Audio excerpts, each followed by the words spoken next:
Next हम लोग पढ़ेंगे पॉलिटी में भाग 1 संघ और उसका राज्य क्षेत्र, अनुच्छेद 1 से लेकर के 4 तक।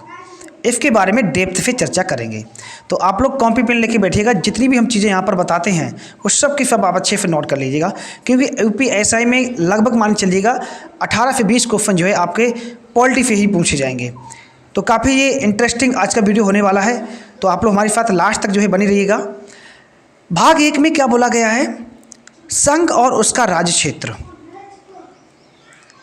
अनुच्छेद 1 के सबक्लोज 1 में कहा गया है कि भारत अर्थात इंडिया राज्यों का एक संघ होगा और यह व्यवस्था 2 बातों पर निर्भर करेगी।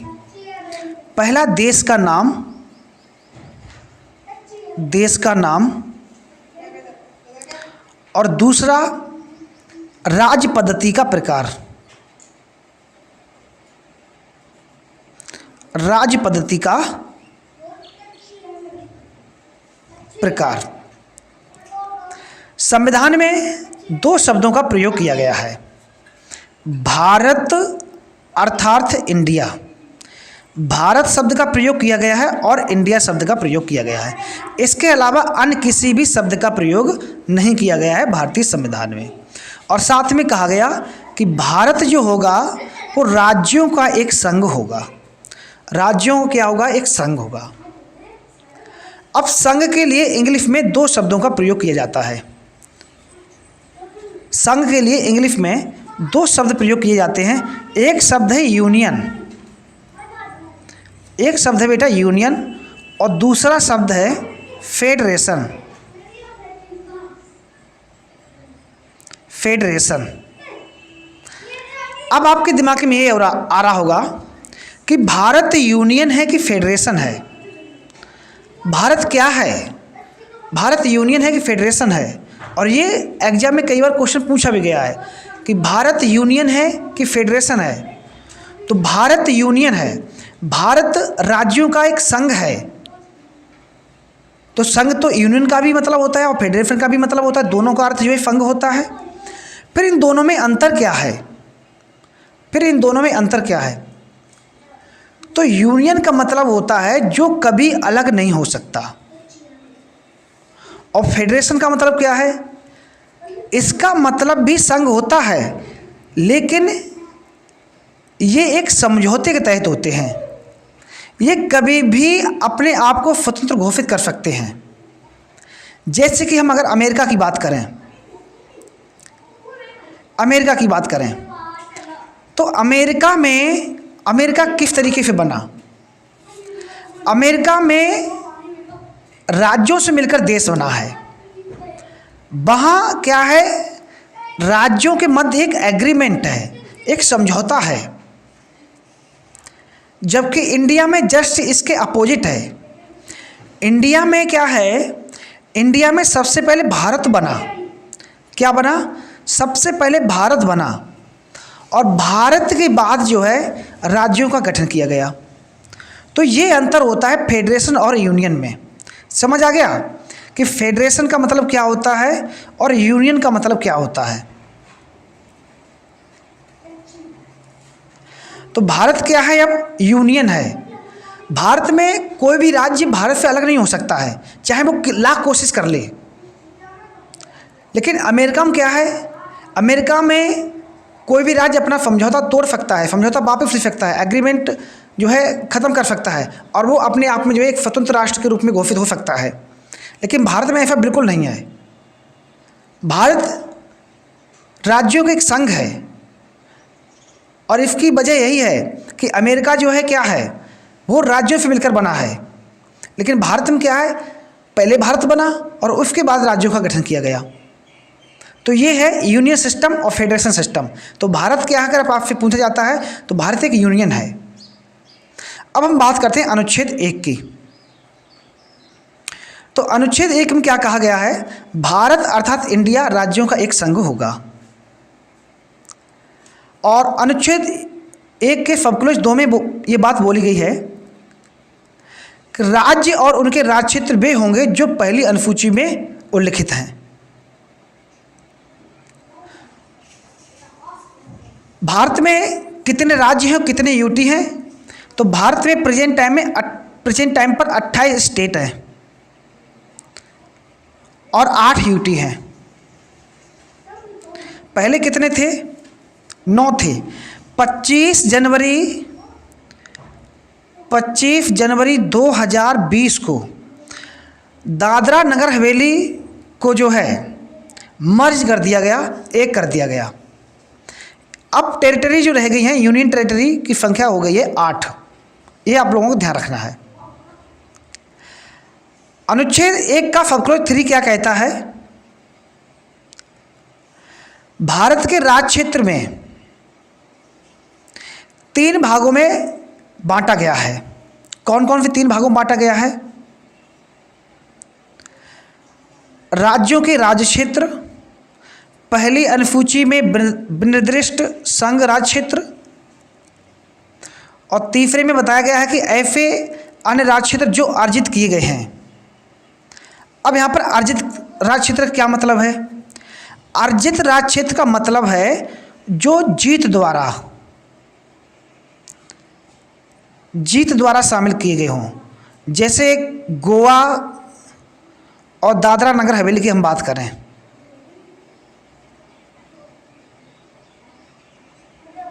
इनको विजित किया गया है।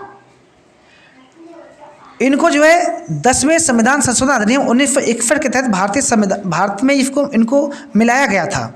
यहाँ पर 1954 में किसका अधिकार था? फ्रांसीसियों का अधिकार था। और इसके बाद जो है 1987 में गोवा को भारत में मिला लिया गया, और 10वें CAA के तहत किसको मिला गया? दादरा नगर हवेली को मिला लिया गया। दूसरा जो पॉइंट होता है वो संधि या समझौता के तहत। और तीसरा जो पॉइंट है वो है भाग जिस पर किसी का अधिकार नहीं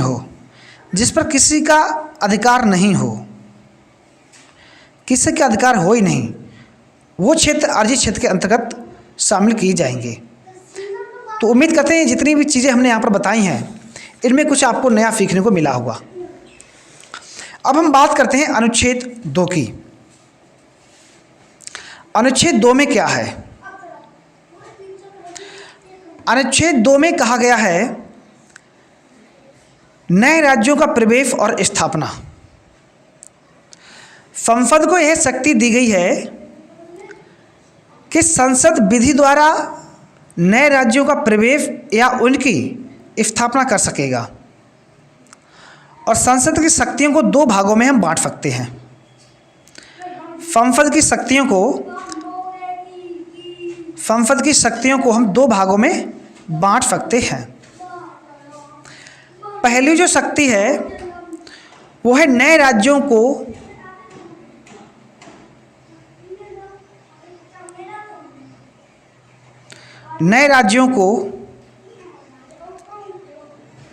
भारत में शामिल करें। और दूसरी शक्ति है नए राज्यों का गठन।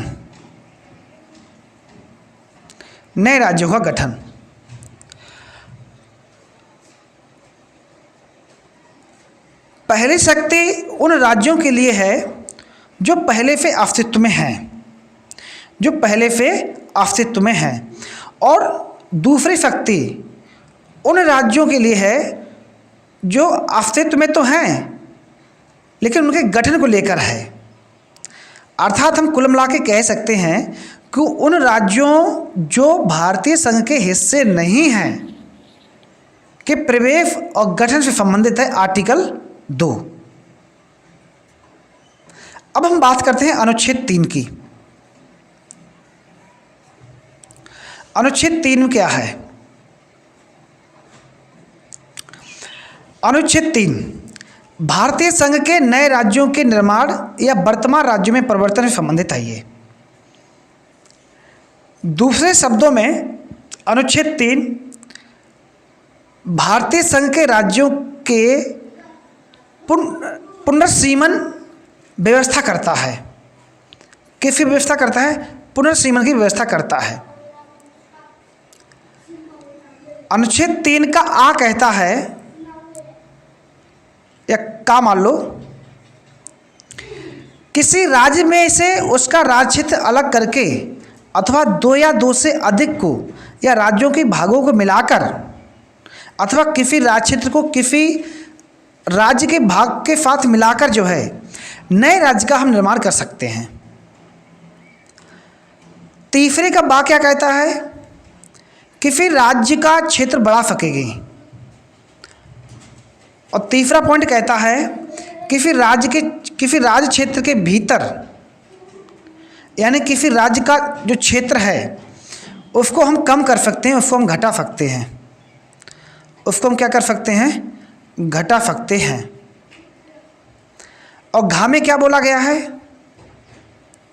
किसी राज्य की सीमाओं में परिवर्तन कर सकेंगी, किसी राज्य की सीमाओं में परिवर्तन कर सकेंगी। कुल मिला के हम कह सकते हैं अड़ा में क्या बोला गया है कि किसी राज्य के नाम में भी हम परिवर्तन कर सकते हैं। अब आपसे पूछा जाएगा, ये आर्टिकल 3 जो है बहुत ही इंपॉर्टेंट आर्टिकल है भारतीय संविधान में, किस आर्टिकल के तहत किस तरह क्वेश्चन किस तरीके से बनेंगे? आपके दिमाग में आ रहा होगा कि ये सारी चीज़ें तो ठीक है, लेकिन एग्जामिनर क्वेश्चन हमसे किस तरीके से पूछेगा? तो आपसे इस तरीके से क्वेश्चन पूछेगा, बेटा देखिए जो हम क्वेश्चन की जो हम आप लोगों को प्रैक्टिस कराते हैं टॉपिक खत्म होने के बाद, वो सेशन जरूर आप लोग अटेम्प्ट करिएगा। उससे आपको चीज़ें ये पूरा टॉपिक अच्छे से पढ़िएगा और उसके बाद क्वेश्चन लगा लीजिएगा, पूरा टॉपिक कंप्लीट हो जाएगा आपका। ठीक है, तो इसीलिए हम जब टॉपिक खत्म होता है तो क्वेश्चन कराते हैं। अनुच्छेद जो 3 है, अनुच्छेद 3 के अंतर्गत क्या क्या है? किसी राज्य के क्षेत्र को बढ़ा सकता है, वो किसी राज्य के क्षेत्र को घटा सकता है, किसी राज्य की सीमाओं में परिवर्तन कर सकता है और किसी राज्य के नाम में परिवर्तन कर सकता है। तो आपसे इस तरीके से क्वेश्चन पूछेगा कि भारतीय संविधान के किस अनुच्छेद के तहत संसद किसी राज्य के क्षेत्र को घटा सकती है, किसी राज्य क्षेत्र को बढ़ा सकती है, किसी राज्य की सीमाओं में परिवर्तन कर सकती है, किसी राज्य के नाम में परिवर्तन कर सकती है। तो इस सब चीज़ आपको पता होनी चाहिए। ये सारी सारी बातें कहाँ बोली गई हैं? अनुच्छेद 3 में बात कही गई है। यहाँ तक क्लियर है? ध्यान आपको ये रखना है, यदि राष्ट्रपति कोई अध्यादेश राष्ट्रपति की पूर्व मंजूरी के बाद संसद में पेश किया जा सकता है और 2 संस्तुति से पूर्व राष्ट्रपति उस अध्यादेश को संबंधित राज्य के विधानमंडल को मत जानने के लिए भेजता है और यह मत जो होता है वो निश्चित सीमा के भीतर दिया जाना चाहिए। एक निश्चित सीमा होती है, उसके भीतर ये दिया जाना चाहिए।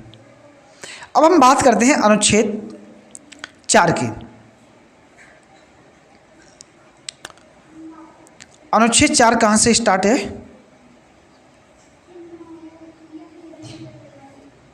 अनुच्छेद 4 में क्या है समझो बेटा। संविधान का अनुच्छेद 4 में स्वयं यह घोषित किया गया है कि नए राज्यों का प्रवेश या गठन आर्टिकल 2 के अंतर्गत और नए राज्यों के निर्माण या सीमाओं या क्षेत्रों या नामों में परिवर्तन आर्टिकल 3 के अंतर्गत संविधान के अनुच्छेद 368 के तहत संशोधन नहीं माना जाएगा, अमेंडमेंट नहीं माना जाएगा। यानी कि इस तरह कानून का एक समान बहुमत और साधारण विधायी प्रक्रिया के जरिए पारित किया जा सकता है। ये बात बोली गई अनुच्छेद 4 में। तो उम्मीद करते हैं आप लोगों को भाग 1 जो है कम समय में समझ में आया होगा। उम्मीद हमने पूरी की आप लोगों को समझाने की। तो आप लोगों को अगर वीडियो अच्छा लगा तो ज़्यादा से ज़्यादा आप लोग वीडियो को शेयर कर दीजिएगा, लाइक करिएगा वीडियो को। और जो लोग चैनल पर पहली बार आए हुए हैं और अभी तक आप लोगों ने चैनल को सब्सक्राइब नहीं किया है तो आप लोग चैनल को सब्सक्राइब कर लीजिएगा और बेल आइकन को प्रेस कर लीजिएगा, जिससे आप लोगों को नोटिफिकेशन मिलता रहे। ठीक है, देखिए वीडियो क्रिएट करने में बेटा बहुत मेहनत लगती है, और ये मतलब यहाँ पर सिर्फ यही नहीं कि 15 मिनट के पीछे बेटा 15 घंटा की स्टडी होती है, तब इतनी सारी चीज़ें आपको यहाँ पर बता पाते हैं। ठीक है ना, तो आप लोग वीडियो को ज़्यादा से ज़्यादा शेयर करिएगा प्लीज़।